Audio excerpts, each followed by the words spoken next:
Hello everyone, welcome to Lukman IS. Today we are going to have the Hindu analysis of 14th January 2021. So before starting the lecture, let me all wish you a very happy Makar Sankranti, and also it is the harvest festival and celebrated in different parts of the country with different names. We know that Pongal celebrated in southern states, or Magh Bihu in Assam, and Makar Sankranti in western let's say states of India. So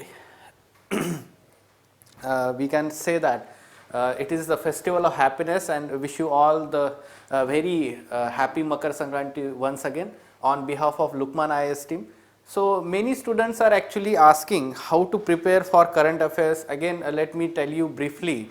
So for prelims examination and mains examination, there should be some different approach for current affairs. At the same time, integration of some important facts or important pointers, we can say that from mains let's say related articles can be also taken. जैसे हमने कल discuss किया था कुछ important prelims pointer from mains let's say related issue or the article, आज भी हम वैसे ही कुछ आर्टिकल्स है प्रीलिम्स पॉइंटर, जैसे कि कुछ आर्टिकल्स होते हैं कॉन्स्टिट्यूशन के, तो वो आर्टिकल्स हमें पता होने चाहिए. Okay, for prelims perspective we can say that, but as we can say now we are going to start prepare for 2021 prelims examination. So how do we need to have approach? So there are three important, let's say, sources for current affairs you need to follow. One is the Hindu newspaper,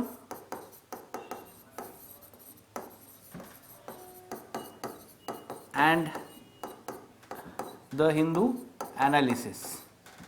Okay, so the small video that we are providing here of the Hindu analysis and the Hindu newspaper. So we already told you that you yourself need to read the Hindu newspaper daily, at least the editorial page and the important articles relevant to our syllabus.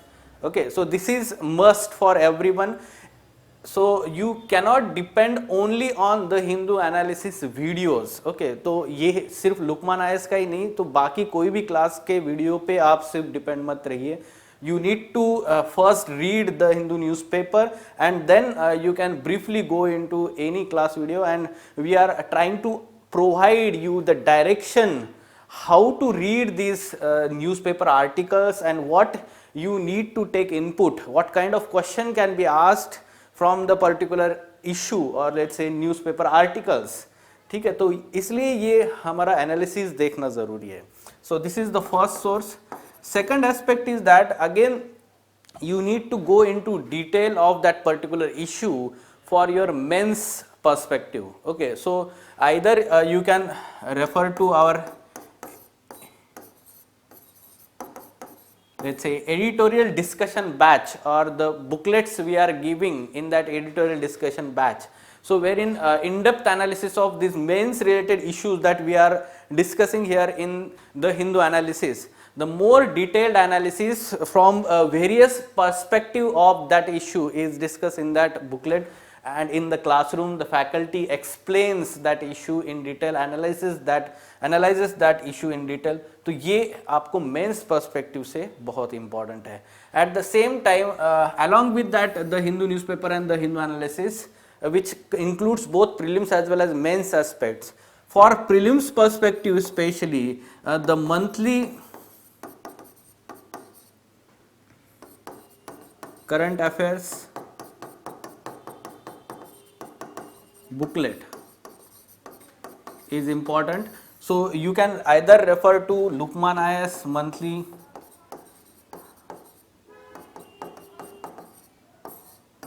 or any other standard class, or whichever is you find it let's say suitable for yourself in the market. But yes, we are also providing as a Lukman IS class the monthly current affairs booklet, which includes a comprehensive material from different and important sources like PIB, Yojana or other such newspapers, including the Hindu newspaper like we can say the Hindu business line, or we can we are also including in that booklet the news from Indian Express newspaper and other such let's say important newspaper like Economic Times and Business Standard. Okay, so that's why it becomes a comprehensive material for revision aspect.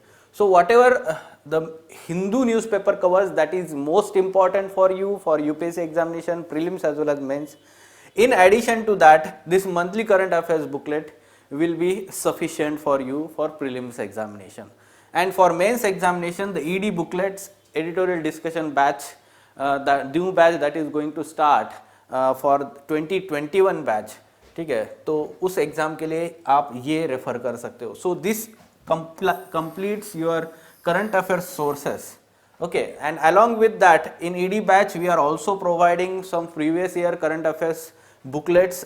ठीक है, तो पिछले जो 1-2 साल का पूरा current affairs का material होता है वो प्रोवाइड किया जाता है, because this includes the contemporary issues also. ठीक है, तो वो भी आपको पता होना चाहिए.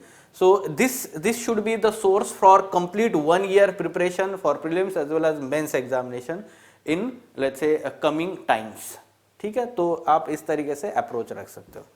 Now coming back to the today's newspaper, so which are the important articles from today's newspaper? So these are the articles for men's perspective, and mostly all of them relate to polity paper or polity section of your syllabus.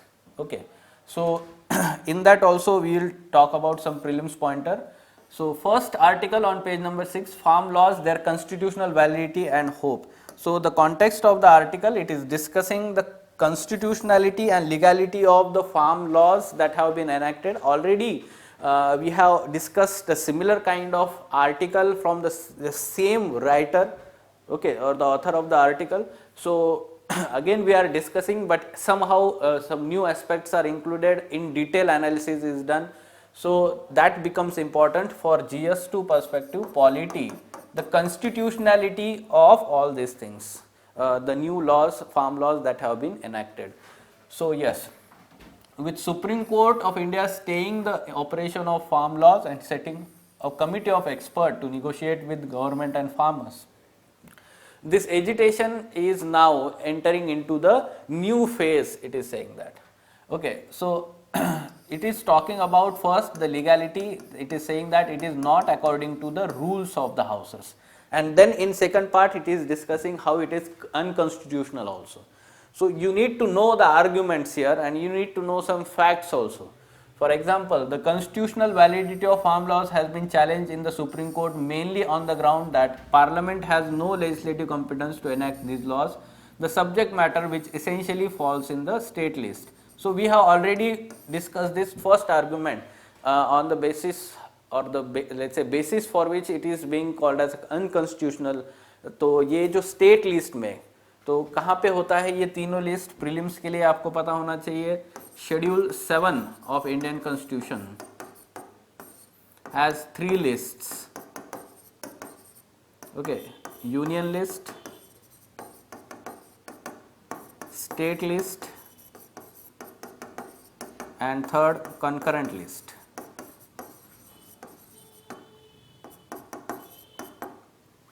So the agriculture and agriculture marketing, it is part of state list subject, a subject in the state list. We can say that schedule 7, this is called as division of power. Division of power concept or philosophical aspect of our constitution. It is given in schedule 7, 3 list: union list, state list and concurrent list. So it is part of the state list, and therefore it is said that the parliament cannot make laws whatever the subject it is given in the state list.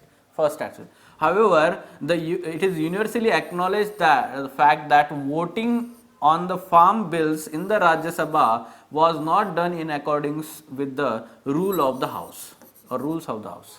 ठीक है, तो राज्य सभा के जो rules होते हैं house के, तो उसके अकॉर्डिंगली वोटिंग नहीं हुआ है. These rules require chair to order recording of votes or by the division by the members even when one member demands it. Okay, so there are different types of voting, and when a particular member of Rajya Sabha demands a voting by let's say division, ठीक है, तो there are different types like voting by voice, ठीक है, voice votes जिसको बोलते हैं, voting by division. So this was demanded by some members, but deputy chairman of the house who was conducting the proceedings at that time did not order division although few members openly and loudly demanded it. So it was against the rules of the house. ठीक है, तो ये हम legality में ला सकते हैं. And there was violation of rules of the house in passing the bills by voice vote when there was demand for division. ठीक है, तो different types of let's say voting हमने पहले भी द हिंदू एनालिसिस में कवर कर चुके हैं when we are previously discussing this issue. Okay, so this is first legality of this laws and then constitutional aspects in second part of this article. Here it is saying that the voice vote is unrecognized. How? Article 100 says that all questions at any sitting of either house shall be determined by a majority of votes of the members so present and voting, and this majority can be determined only in terms of numbers, and therefore what this article requires is that all questions in the house should be determined by recording the votes of the members present and voting. However, what happened is a majority that cannot be determined through voice votes again.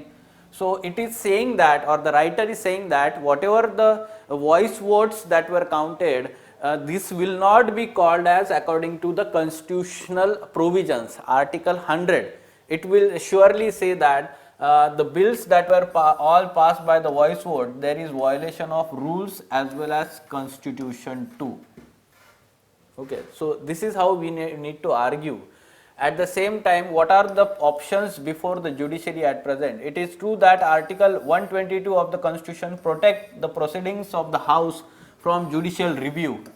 Now, these articles you need to remember for prelims examination. Article 122 bars the judicial, let's say, organs of the states to review the proceedings of the house or the parliaments, okay, parliamentary houses. But this protection is available only when the proceedings are challenged on the irregularity of the procedure. Violation of the constitution is not mere irregularity of the procedure. Supreme Court in Rajaram Pal's case had clarified that the proceedings can be challenged on the substantive ground like violation of the constitutional provisions. And therefore, the farm bills were passed in the Rajya Sabha in violation of Article 100 of the Constitution can be challenged in the Supreme Court on that ground, unconstitutionality.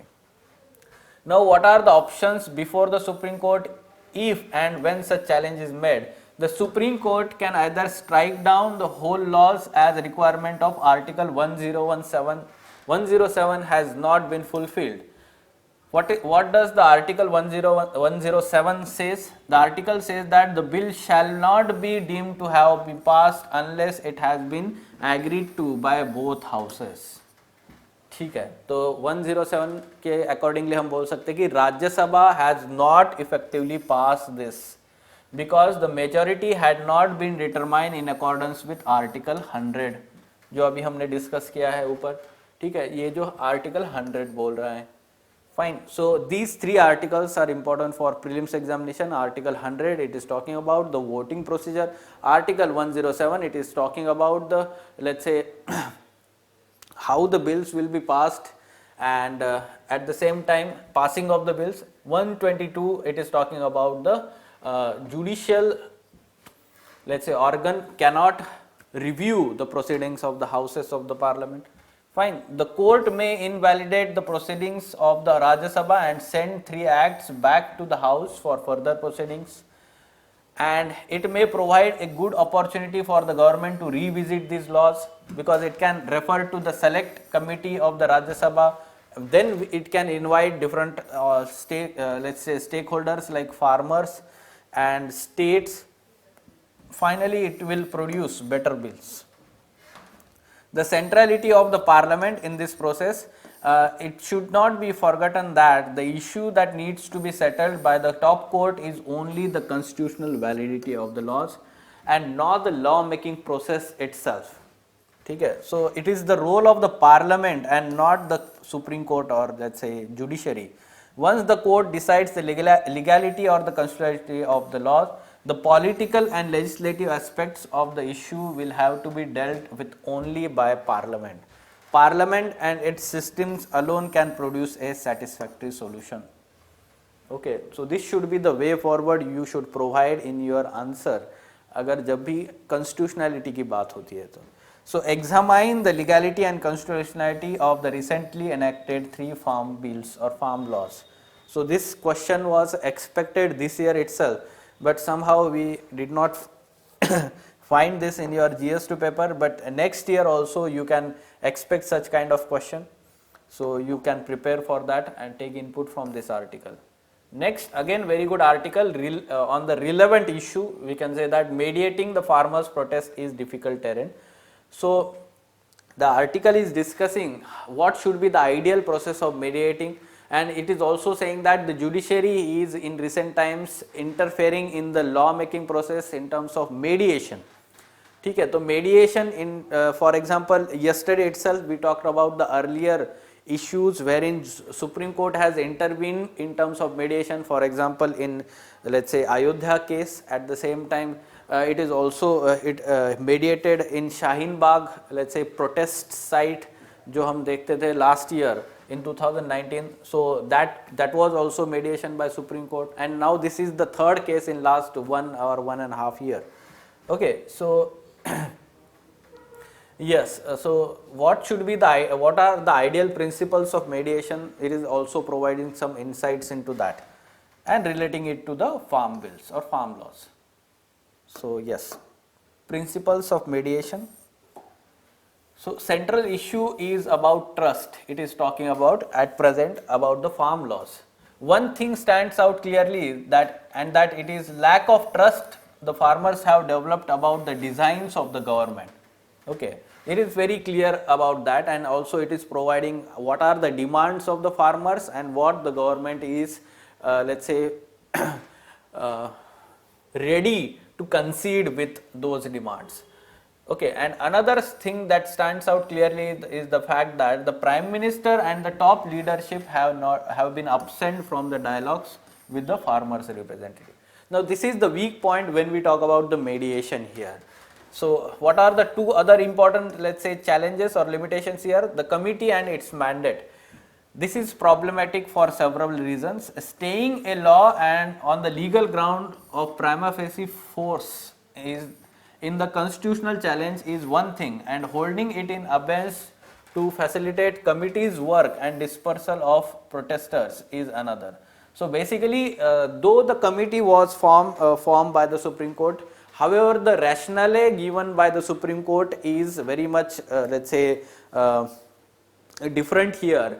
Rationale could have been, let's say, discussing about the constitutionality of the farm bills or farm laws. However, here the rationale given by the Supreme Court, it was saying that in this manner the farmers will be their, let's say, demands or their concerns can be assuaged, and therefore for the dispersal of protester, this measure was taken by the Supreme Court. It was saying that. Another is the mandate itself. So what is the mandate of this committee? Committee is supposed to be made up of experts to give the recommendations to the court of law. Where exactly does a court come into picture in what seems to be a legislative and executive exercise? So we can say that this is again the part of judicial activism and to some extent overreach also, because it is domain of executive and legislature wherein the judiciary has come into picture. The body has not been termed a mediation committee nor formally tasked with the conducting mediation. Okay, so again that is the problem. A structured mediation would be approached differently. First, what should be the approach of structured mediation? So this is of the essence that all necessary parties must consent to it. Mediation strength lies in its voluntary approach aspect. So it is what we can say that top down approach of the Supreme Court, or we can say that directly imposed on the farmers or the government, and the voluntary aspect is missing here, or the consent of the farmers is not taken in forming such mediation committee.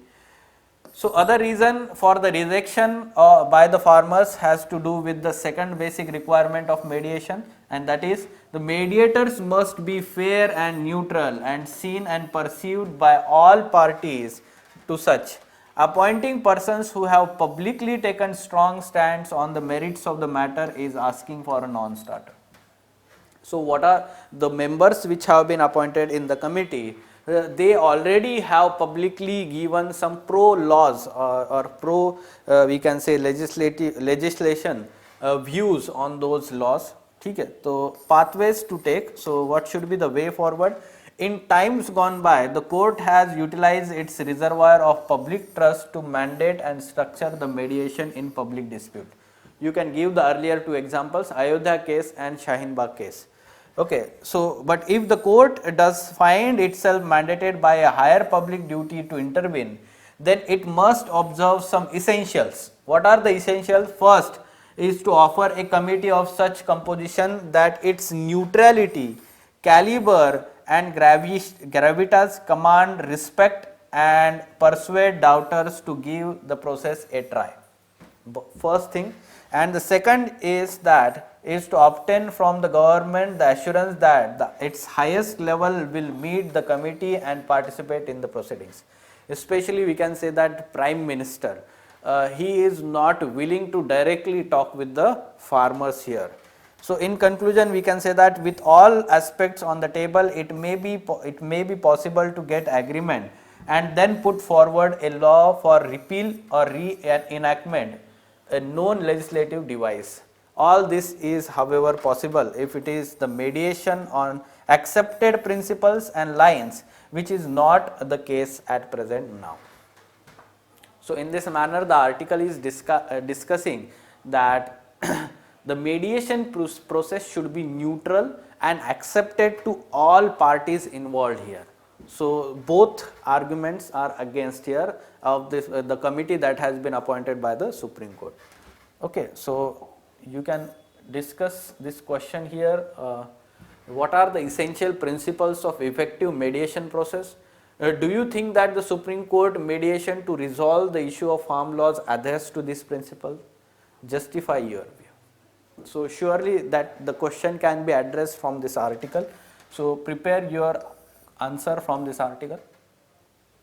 The next article, adultery law must stay for military government. So government has admitted a petition in Supreme Court filed by the Ministry of Defence seeking exempt armed forces personnel from the ambit of Constitutional Bench judgment of 2018 that decriminalized adultery. So first of all, the basics. On September 27, 2018, a historic judgment, 5-judge bench of the Supreme Court struck down the section 497 of the Indian Penal Code that was, let's say, included during British time and decriminalized the adultery in India. So it was the criminal offence, adultery in India, but now it is made civil offence. It remains civil offence, and that can be the ground for divorce. Okay, so adultery in a sense in India or any other country where it is, let's say, an offence in the laws of that country, adultery is, we can say that wherein a person, especially the male, is criminalized here when he involves in the, let's say, sexual relations with other women, wherein that woman is married and the husband of that woman is not, let's say, having consent with such kind of relations. Okay, so physical relations that will be called as adultery in India according to this section, and this has now been decriminalized. Okay. At the same time, when the judgment was given, the bench in its judgment was very clear that the adultery provision especially provides or consider that a woman is the commodity of the husband or the male part, and that's why it was, let's say, decriminalized, and especially it let's say categorically said that the woman is not commodity or any, let's say, tool in the hands of the husband or the male counterpart. ठीक है, तो ये जो है उस time पे बोला गया था 2018. You need to know the background here of this judgment, and to this judgment the Ministry of Defense is focusing or let's say asking for a exemption to the armed forces personnel. Why? Because the reason it is saying that the adultery amounted to an unbecoming conduct and violation of discipline under the three acts which govern the armed forces: Army Act, Navy Act and Air Forces Act. Okay, so armed forces personnel are governed or considered as distinct class personnel, which are, let's say, different. They are treated differently from the common citizens. Under, we can say that these three laws were protected by the Article 33 of the Indian Constitution, which allowed the government to modify the fundamental rights of the armed forces personnel. So whatever the fundamental rights from Article 14 to Article 32, so these fundamental rights, the exemptions and the modification of those fundamental rights for armed forces personnel, this power is given to the parliament under Article 33. ठीक है, तो ये किसको power है? Parliament को power है modification का, and this has been done in this three laws. Okay, so that's why the exemption is sought by the Ministry of Defense, and the discipline is very important, let's say, aspect of armed forces, and somehow adultery results into violation of this discipline. So that's why it is seeking the exemption. ठीक है, तो section 497 of IPC you need to know, and Article 33 of the Indian Constitution. Fine. तो ये prelims के लिए आपको important है. At the same time this is important as let's say the adultery in India और डीक्रिमिनलाइजेशन पॉलिटी पर्सपेक्टिव से आपको ये पता होना चाहिए. And at the same time when we talk about the gender justice, gender equality, तो तब भी आप ये बता सकते हो, ये जजमेंट का रेफरेंस दे सकते हो. फाइन. ओके, सो प्रीलिम्स पॉइंटर्स में हमने आज के जो न्यूज़पेपर में या हमने जो डिस्कस किए हुए इश्यूज है, so in those articles what articles of Indian constitutions where referred, वो आपको प्रीलिम्स के लिए इंपॉर्टेंट है. For example article 100, it is talking about voting in the house, how it is done and how the majority is decided. Article 107, provisions as to introduction and passing of the bills. So there are different provisions in this article, and one of them is that a bill shall not be deemed to have been passed by the houses of the parliament unless it has been agreed by both houses. Article 107. Article 122, courts not to inquire into proceedings of the parliament. Okay. And Article 33, power of parliament to modify the rights conferred by this part, यानी कि part 3 of Indian Constitution, which deals with the fundamental rights in their application. Okay, so it is talking about the exemptions to the members of armed forces, members of forces charged with the maintenance of public order, like armed forces or CAPFs and police force, the persons employed in any bureau or other organization established by state for purpose of intelligence and counter intelligence. ठीक है, तो ये सारी चीजें यहाँ पे article 33 में cover है. Okay, fine. So there can be question like this, which of the following pairs is or are correctly matched? So here article 100, just now we talked about it. It is talking about the voting in the houses, and article 107, provisions as to introduction and passing of bills. So you may get confused in this, these are incorrect. ठीक है, ये interchange किया गया है हमने. Article 122, courts do not to inquire into proceedings of the parliament. This is correct, so that's why the answer is 3 only. Fine. Okay, so these were important articles from today's The Hindu newspaper. For further information on editorial discussion classes or ED classes, wherein in-depth analysis of mains related issues and articles that we are discussing here is done by Ansari sir and team. For that inquiry of that new batch that is going to start of ED classes, you can contact Lukman IS. Thank you.